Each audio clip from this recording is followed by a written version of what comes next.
Umwana maye kungufu Tsukikarito makuma kungufu yeah. Umwana maye kungufu Ndimo ndakserera makungufu yeah. Kungufu wowe ikibazo cy'amatsiko ngiye nibaza wenda n'abanyarwanda muri rusange n'abakurikirana BK TV ujya gukora indirimbo ku Nsutsu hari icyo waba waraganira Papa Cyangwe cyangwa Djano ku giti cyawe? Aya nakubwiye ntago ari ngombwa ngo baganirize. Yes, ndabyumva ntago ari ngombwa nge ndashaka kumenya wowe wabarigeze mbabwira na kimwe kuko ngira ngo mu interview mperuka gukora mperuka kuyikora numvisha uriya mujama nyine yavuze ngo ninkora ngo parody ku ndirimbo ye ngazantera sticker ngo iki I know ubundi abanyarwanda basigaye baca umugani ngo indirimbo Silvizo atakoreye cover ntiba yahitinze uko nukuri.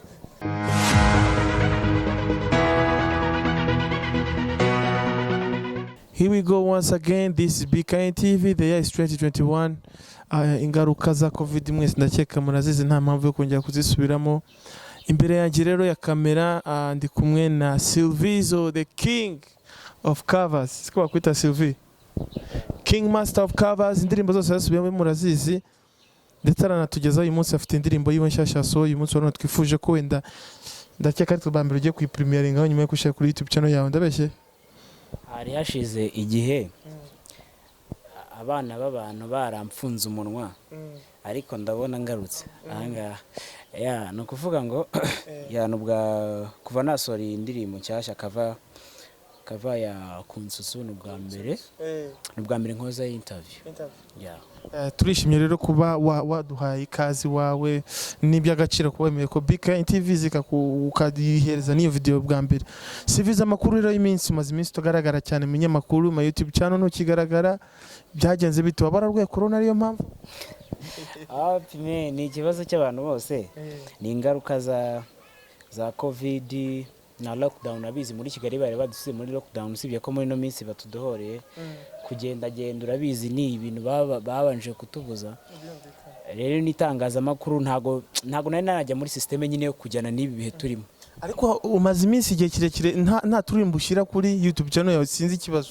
Oh ya indirimbo zirahari indirimbo narieranje hari ku Nsutsu hari COVID-19 corona hari na cover ya Djano na Kofiolomide yawa yeah wow twe ntago ngiye sinari nyizi ariko ndagenda ndanyarukira kuri YouTube channel yanyirebe rero ndashaka kutuganize muri make ku rugendo rwa muri music industry nagiye kumva bamwe bakunda kuvuga ngo birakora no kwiyitirira indirimbo no gushishura ese Silvizo nani ko babibona abose ni bande bavuga ibyo bintu n'abanyarwanda abanyarwanda buriya abanyarwanda none se ko ubundi dukora ibintu twubwacu tukabanza tukabikundisha n'abantu abo babivuga rero ubwo ntago bakunda ibyacu bakunda iby'abandi ntago rero nabuza kuvuga ibyo bashaka ya uko niko babyumva umuntu nicyo yifuje kuvuga ya ndashaka Silvizo rero dutandukanyiriza itandukaniro rya song indirimbo yanyayo na zino kava mukora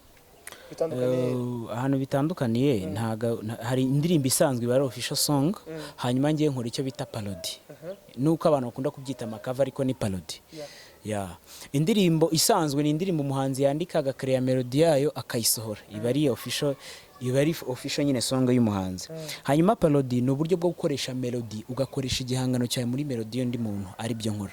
Ese nibarije akabazo k'amatsiko iyo ugiye gukora nka cover y'umuhanzi runaka tuvuge nk'ikunsunsu ya Djano kizigenza na Papa Cyangwe ubanza kubisabira uruhushya cyangwa ni ibintu bikwite bikuzamo ukajya kwikora muri studio? Nabisobanuye kenshi ntago ari ngombwa ngo basaba uruhushya ku ruhushya rwa mbere umuntu aruhabwa na YouTube channel kuko urabizi YouTube channel igira amategeko ayigenga ntago ushobora gukoresha igihangano cy'abandi ubugomba nyine gukoresha ikintu kiri official cyawe so uburenganzira bwa mbere mbusaba YouTube kwanza nta nubwo mbusaba ibyo bintu YouTube iyo system irayifite ifite system ya cover parody nduploadinga nta kindi nanatinye n'abantu bashaka kuza muri aka kazi mw'abanyarwanda mwe muzi ko mufite impano babana bajya bampamagara mukore cover ntago ari ngombwa ngo musaba abahanzi ngo nkore ngo cover ngo yawe no nta kintu yakuregaho nta burenganzira bafite kuri icyo gihangano kuko first one iyo ngiye gukora parody ndagenda muri studio nkavuga ngo nshaka unkorere melody wenda y'indirimbo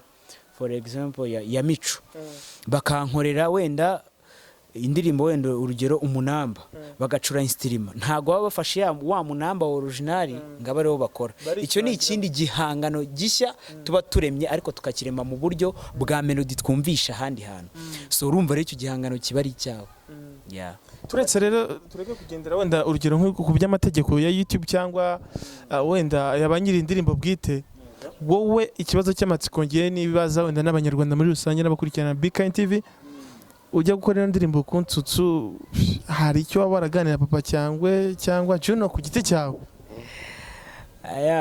nakubwiye ntago ari ngombwa ngo baganirize yes ndabyumva ntago ari ngombwa nge ndashaka kumenya wowe waba warigeze mbabwira na kimwe kuko ngira ngo mu interview mperuka kuyikora numvisha uriya mujama nyine yavuze ngo ninkora ngo parody ku ndirimbo ye ngazantera sticker ngo iki I know nyine iyo interview niyo mperuka gukora ariko guhera icyo gihe ngiye ngo nakoze kava y'imbeba nkora ku Nsutsu ntago nigeze mbamenyesha biriya nibihuwa ejo nabonye ya postinze no kava ku Nsutsu narayikoze yes narayikoze ayipostinga kuri Instagram we nawe nyine yamenye ino system yarayisobanukiwe neza niyo mpamvu ntago ari ngombwa kumubaza nawe yabikoze nkuko The Ben abikora cyangwa undi wese abikora main harahiye nyine oya nyine ngewe icyo nshaka kumenya buriya ushaka kuvuga ko wenda hari icyo yaba yaramenye atarazi mbere yuko nyine yarakoze iriya saga mbere ko iriya saga nta yarasobanukirwa ngo ibintu nkora ni ibiki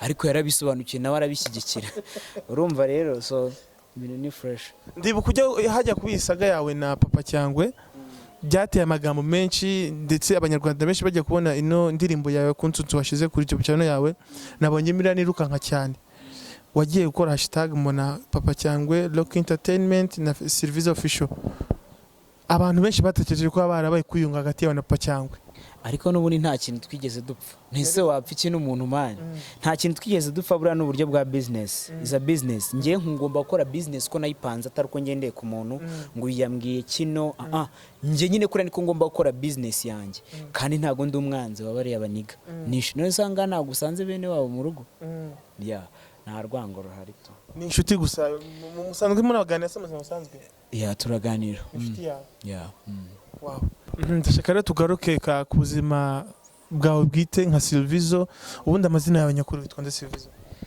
ko nayavuze inshuro nyinshi uyu munsi ntago nyavuga niyo mpamvu ntagikura ntago nkikura naheza kubera kuvuga amazina yanjye cyane abakuru barambwiye ngo sinzabyongere cyangwa wenda utinya kuyabwira abanyarwanda ntago mbitinya mfite n'amazina meza cyane buri munyarwanda wese akwifuza kwitwiremo kamwe nitwa Silvizo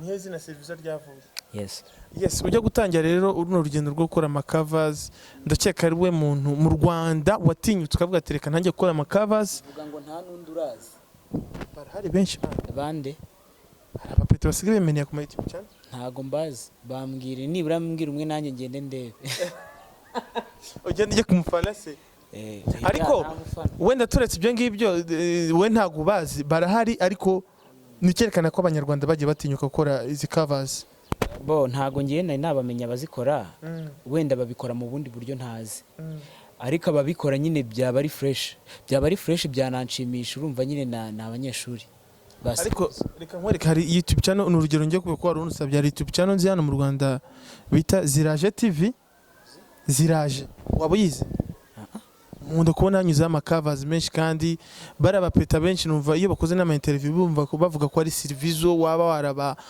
warabateye inspiration yo kuvuga ngo bakore zino covers nkawe rero mu gihe kizaza uzaba witwa umu legend cyangwa umunyabigwi waba warazamuye ibintu by'amakavers watinya abanyarwanda benshi nkawe rero ibona bigeze ku rwego hari sura ya muziki uhita ubiboneramo cyangwa ni kwa kundi mu bizamari bya business ngewe mbitangira byari ibintu nize igihe kirekire ntago ari ibintu napfuye guhita nkora ntazi impamvu ino ni business kandi binatuma umuziki wacu ugera kuri no kuvuga kuri Silvizo ntago ari talent ni just business ni business ino mpamvu ngewe muri show business ntajya nita ku bantu ngo bavuze gutya ngo uyu ngakora ngo ibintu by'abandi ndabikora ariko birantunze ariko tunakuye abanyarwanda mu rujijo ntago ari wabikoze wa mbere ku isi kandi so mu gihugu cy'u Rwanda ninjye wa mbere wabikoze ninjye wabikoze mu gihugu cy'u Rwanda. So ikindi nakishimira ibyo yaruvuze ngo abandi bapeti bashaka kubikora, njye ntabwo nari nabona ibyo bakoze, ariko abo nzabona babikoze bizanshimisha cyane. Urabona nk'umuntu waremye reggae ni njye natunze abantu benshi, abaniga bazanye ngo trap, bazanye ngo hari boro nyinshi bari kuzana. Men iyo ukoze ikintu nundi akagikora kigakunda, mwese mubona nyine byinjiza amafaranga, biba ari byiza, yaba ari utera imbere n'abandi bagatera imbere n'igihugu kigatera imbere. So ni ibintu byiza cyane nakishimira. Silvizo nta ndirimbo yaba afite ku giti cyiwe atari cover y'ahandi? Ndazifite zirenze imwe. Wazishoreye amashusho? Yego. Zifite n'amashusho? Kira nk'imutubwira. Hari iyo bita ndahorira, hari amagini nakoranye na Bordoge. Ndumva nizo ndirimbo ebyiri nakoze, nazikoze kubera abanyarwanda barambwiraga Silvizo uririmba neza, ufite voko nziza, ariko uzaduha indirimbo yawe. Ndazikora ndazibaha. Iyo umuntu yambaje wakoze yani, ndamubwira ati kuri YouTube channel hariho n'izanjye, hariho n'amakava, biraterwa n'icyo ushaka. So ndatangiye gukora ibintu ufite imyaka ingahe? Imyaka ingahe? Nka 13. Silvizo arimo arabeshya abanyarwanda. Ntago mbeshye. Njye natangiye gukora ibintu ngira ngo 2017 nibwo nakoze kavi iba hit, ariko muna Kigali iravuga ngo Rwanda Kigala matarara murika, Rwanda Kigala, nikava muna Kampala ya Waikibenda. Ni 2017 nibwo nakoze iyo bori irahitinga, ariko hari n'izindi narakoze nyuma yaho. Ese iri akava wakoze bwa mbere nabonye na Waikibenda ubwo yarashize kuri Instagram, ugeze ubimenya? Narabimenye kubera ko mbere yuko nkora ibintu nari mfite target, nari mfite ibintu byinshi targeting, avuga ngo men nimba nkoze indirimbo y'umuhanzi wo mu gihugu cy'abandi, bwa mbere ndamushyikiye no kumenyekanisha mu gihugu cyacu, nta kuntu atayipostinga, n'umuhanzi wese uzi ubwenge arayipostinga. Ubundi abanyarwanda basigaye baca umugani ngo indirimbo Silvizo atakoreye cover ntiba yahitinze. Uko nukuri uvuga ngo ubu yo hasohotse indirimbo iyo ari yo yose bavuga Silvizo ari hehe, Silvizo ari. Urumva rero men haba bamwe mu basitari tuzi bakomeye mu Rwanda bigeze gusaba kubakorera cover, wowe wabuze? Benshi. Nkandi urugero harimo Bruce Melody, hakabamo The Bane, hakabamo Bacari na Nina, boni benshi. Abo nibo uzi bakomeye bagusabye kubakorera. Hari n'abandi nibagiwe kuko nakoze boro z'abantu, hari n'abantu bo hanze bagiye babinsaba. Ariko bose mukabasha kuzikora ndetse ukanazisoza ukazibereza. Nkazisoza. Rero no kuvuga ngo iyo ukoze cover yabo bayishyira kuri YouTube channel yabo cyabashyira ku yabo, biterwa n'uburyo bwa business. Nge no umuntu ayikore ko twumvikanye. Inyinshi nkunda kuzishyira kuri channel yanjye, ahubwo namwe mwabahanzi mwe mushaka ibihangano byanyu bibominga, no kuza bakandeba tugacilinga nkakora boro yawe. Buriya ngiye nkoze cover niyo yaba ari umuhanzi utaramenyekana, bareba cover yanjye bakavuga ni original yayimeze itiri hehe, bajya kwireba kuri channel yande yo muhanzi. Birumvikana. Hari nk'urugero nimba nibuka mbere ujye kwinjira muri business, indirimbo zazanyaga kuri Kasuku Media nimba ntibeshye. Yes, niho zanyuraga. Rero we kuza kuvuga ngo ugiye kwikorera uve kwa Kasuku, byagenze gute? Ntawamenye ko byatangiye biriya. Narakuze hariya ni mu rugo, hari ukuntu umwana yavutse arererwa mu rugo rwiza, bamumenyera buri kimwe cyose, igihe kiragira agakura karuvamo akajya no gushaka umugore nawe akabyara abandi bana.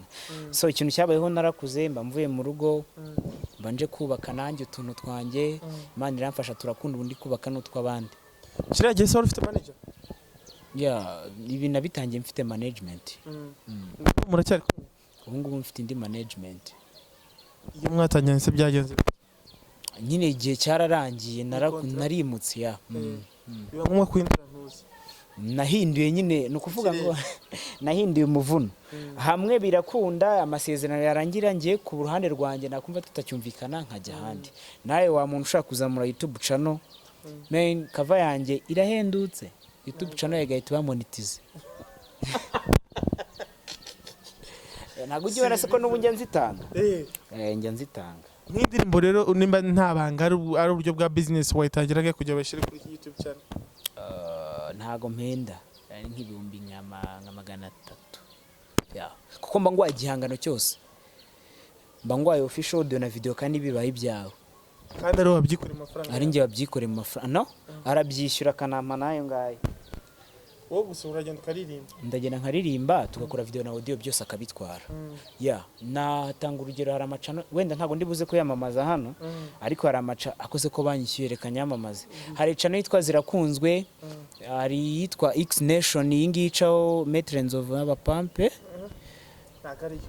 ni X Nation hariho ba Kilamani amakava yanjye karagacano karakana gato cyane ni nyinshi na Kasuku na zari ziriho indi yitwa Zirakunzwe TV hariho kava ya Buda Bina Attention nyine men iyo nkwaye ubundi kava yanjye monetize wa ahubwo nawe vya no tuvuganye akase we haje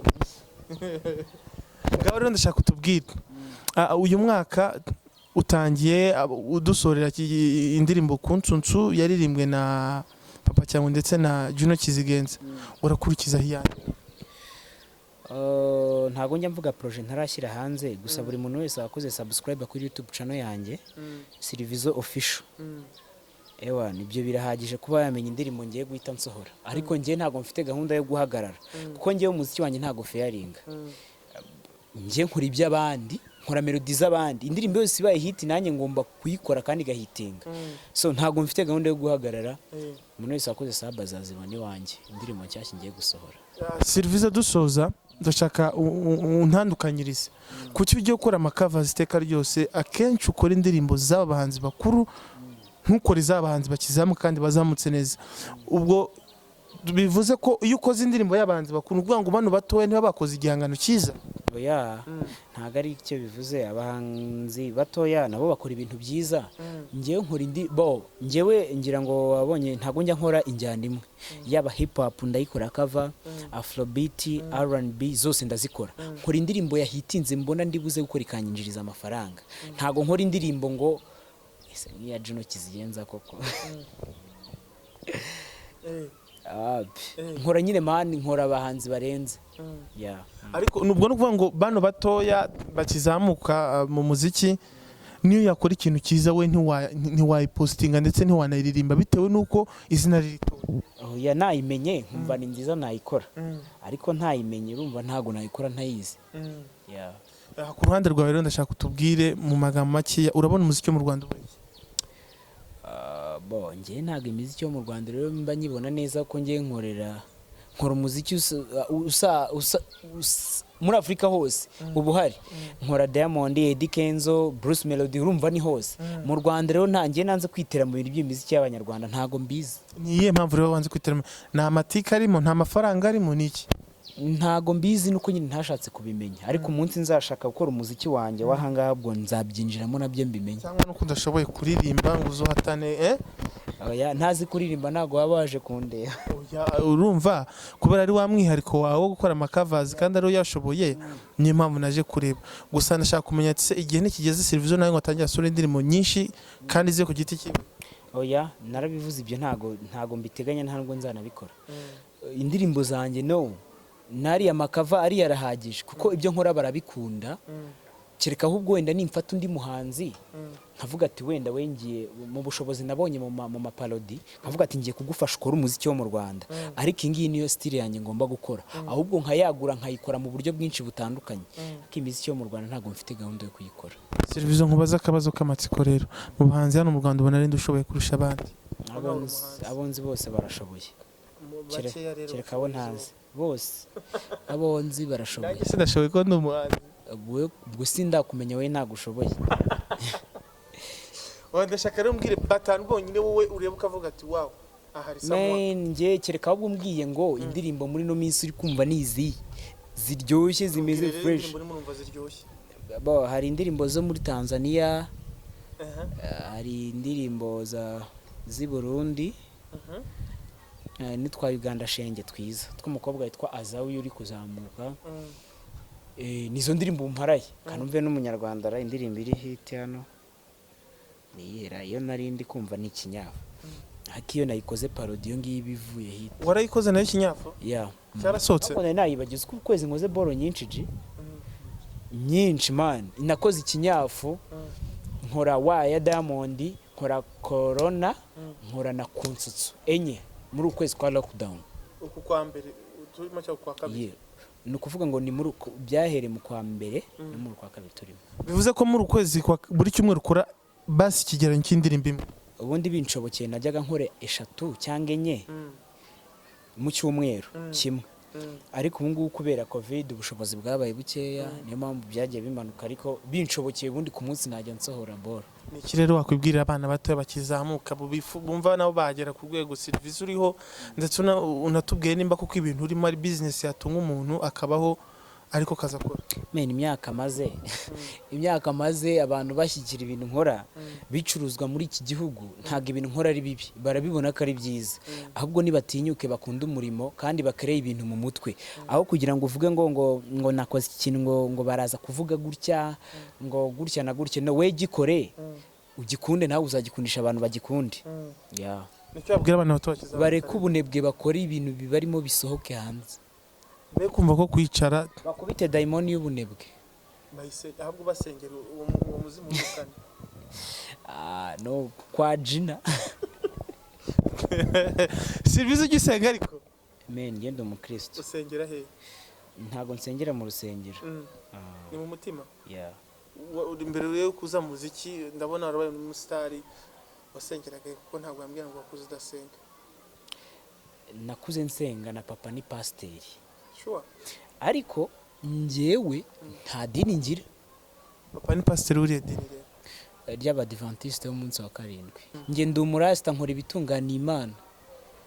Kuri wowe ni igikire gitunganya Imana? Gitunganya Imana no gusaba imbabazi bwa mbere, kuko ku munsi ducumura kenshi, ukamenya ko wacumuye ugasaba imbabazi Imana, ugasenga tudega ntabwo twabura, ariko nyine ukadusabira imbabazi. Ikindi nyine ukamenya ko Imana iriho, ukajya uyibwira ati Imana rwose iki ni iki, urabona ko ndi umunyantege nkeya, ndi umusani, imyaka mba ngezemo iba ari hatari, amadrede mba narakubiseho ntibizakubabaze, niko isi imeze. N'ubu ufite ububasha uzampindura ububasha, n'ubu ufite Mana umbabare ibyo nkora n'ibyo nzakoresha. Abahahiye bakoze cyane Silvizo. Dusoza rero, shishikariza abafana bawe, ubabwire nimba gukoresha banakomeza gukurikire ndetse banagushyigikira abanyarwanda muri rusange. Mbere na mbere ndabashimira kubw'urukundo banyereka, kuko pe ntago abanyarwanda bigeze bantenguha kuva natangira. Nakoze indirimbo zigira amamiliyoni, n'ubu mfite bori imaze kugira miliyoni n'ibihumbi 600. Mfite nyine barambuye n'abanzi bataranazigeza. Abo bahanzi bihorere abo ntibashoboye. ahubwo nge ntago ariko mvuze, bareke nyine ni ibyabo, nanjye mfite ibyanjye. Ndabashimira, bakomeze bankurikire, bakurikira ibyo nkora, uko bakunze ibintu byanjye kera bakomeze babikunda, ahubwo cyane kurushaho ko ibyiza biba imbere kuri nge. Imbuga nkoresha YouTube channel yanjye ni Silvizo official, basanzwe bakora ibihangano byanjye. Instagram ni Silvizo cover official 1, Facebook page ni Silvizo cover official. Ni ibyo ngibyo. Ndumvira agusanga ngo official Rwanda. Hari ukuntu mba nabyibagiwe. Nagiye mbona abantu benshi banazitira ari ba Silvizo benshi kuri Facebook. Hari n'abantu bapostinga ibintu byanjye benshi, ariko ntago mba mbyanze. Ariko nzafata tuzabipfa. Ariko kuba babishyiraho nabyo ari abafana nta kibazo. Ariko hari ushyiraho ibintu byinshi ugasanga yafashe indirimbo 1, 2, 3, 4, 5. Ubu ngubu aba yarabigize business atamenyesheje. Abarimo aragucururizaho. Ubu ngubu nitubonana izafo. Hanyuma ikindi ndashimira abanyarwanda, Imana ibarinde baho umugisha, iyi covid dusenga izavemo tuhatwike. Silvizo rero wakoze kutwakira, Imana inagufashe kwagura mu byo ukora, twizere indi mizigo rero vuba hazaza. Man, Be Kind TV yari parfait, nyuma ya kamera ndi kumwe na Francis the producer. Be Kind mukomeze mukurikirana ibiganiro bya bitandukanye, mukora subscribe na share.